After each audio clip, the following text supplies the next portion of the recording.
आज संडे आहे, आमच्या सगळ्यांना सुट्टी आहे, त्याच्यामुळे आयशू इकडे बघ.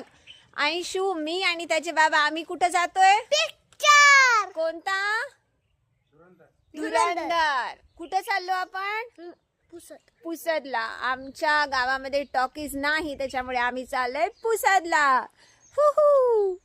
आलो धुरंधर बघायला. पिक्चर चालू झालेला आहे. आयशू आणि मी आता पिक्चर बघायला मध्ये जाणार आहे.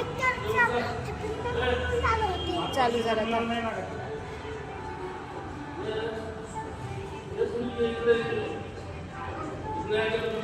मिळालेला आहे. आता आम्ही धुरंधर मूवीज बघायला जाणार आहोत. आयशू इंटरवल मध्ये मस्त पॉपकॉर्न खातो. आयशूचे बाबा मूवीज बघताय. चल बघू. फायनली आम्ही धुरंधर बघितला. चला भाऊ.